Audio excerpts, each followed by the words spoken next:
Բարև ձեզ, ես Թումասյան Դավիթն եմ, իրավաբանական գիտությունների թեկնածու, դոցենտ եւ Հայաստանի Հանրապետության ներքին գործերի նախարարության հետ համատեղ սկսում ենք իրազեկման արշավ երեխաների նկատմամբ բռնության վերաբերյալ։ Այսօր մենք ձեր հետ խոսելու ենք երեխաների նկատմամբ բռնության, դրա բովանդակության եւ դրսեւորման ձևերի մասին։ Այն, որ երեխաները հանդիսանում են մեր բնակչության ամենախոցելի խմբերից մեկը, դա միանշանակ է։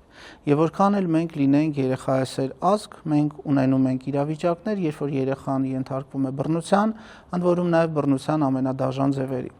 2025 թվականին ընդունված օրենսդրական փոփոխությունների արդյունքում մենք ունեցանք երեխայի նկատմամբ բռնության հասկացությունը, որը իրենից ներկայացնում է ֆիզիկական, սեռական, հոգեբանական, տնտեսական բռնությունը կամ անտեսումը եւ ունի մասնավոր դրսեւորումներ։ Մասնավորապես դա ֆիզիկական կամ մարմնական պատիժն է, երեխայի շահագործումն է կամ բուլինգը։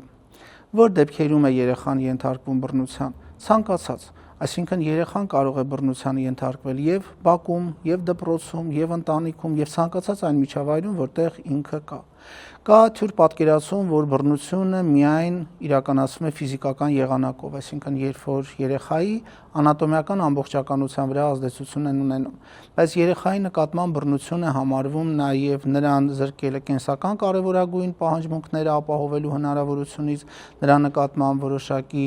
ձևով հոգեբանական ներազդեցություն ունենալը, սպառնալիքներ հնչեցնելը եւ այլն։ Երեխաները ունեն շատ կարևոր մի մոտեցում։ Նրանք պետք է միշտ իրենց ապահով զգան եւ պետությունը ունի այդ պարտականությունը երեխային ապահովությունը ապահովելու համար։ Այսինքն, եթե միջավայրը անվտանգ չէ երեխայի համար, դա ազդելու է նրա զարգացման վրա, դա բերելու է նրա մոտ արժեհամակարգի փոփոխությանը։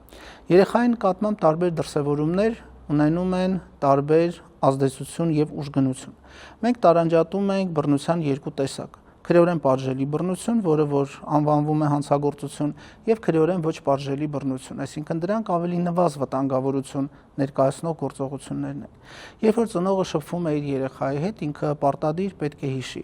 որ բռնությունը կարող է ծնել բռնություն եւ եթե երեխային դաստիարակում է բռնության միջոցով, այդ բռնությունը հետագայում կարող է անդրադառնալ նաեւ այդ երեխայի եւ իր ծնողի, այդ երեխայի եւ հասակակիցների եւ այդ երեխայի եւ այլ անձանց միջև շփումների վրա։ Դրա համար որքան հնարավոր է ծնողավարման հմտությունները իրականացնելու ժամանակ ցանկալի է զերծ մնալ այդ բռնության բոլոր դրսևորումներից։ Երեխայի նկատմամբ բռնության մասնավոր դրսևորումներից մասնավորապես բուլինգը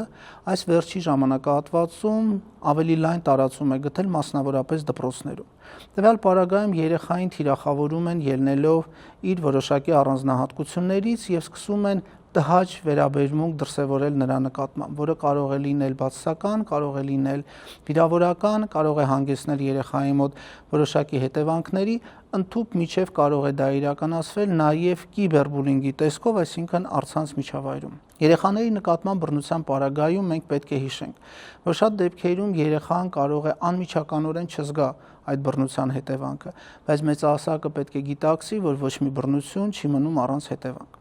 Երեխաների նկատմամբ բռնության պարագայում մենք ունենք երկու պարտականություն։ Մեկը դա արձագանքն է, մյուսը կանխարգելումն է։ Արձագանքի մասին մենք խոսում ենք, երբ որ արդեն դեպքը տեղի է ունեցել եւ անհրաժեշտ է օգնել այդ երեխային եւ տալ իրավական գնահատական։ Բայց միանշանակ առավել կարեւոր է երեխայի նկատմամբ կանխարգելիչ գործողությունը, երբ որ երեխայի նկատմամբ դեռ բռնություն չկա, բայց մենք ունենք իրական ռիսկ այդ բռնությունը իրականացնելու վերաբերյալ։ Կանխարգելումը միշտ առավել արդյունավետ է, քանի որ միշտ ավելի հեշտ է կանխարգելել երևույթը, քան պայքարել դրա բացասական հետևանքների վրա, որոնք արդեն իսկ ազդեցություն են թողել երեխայի վրա։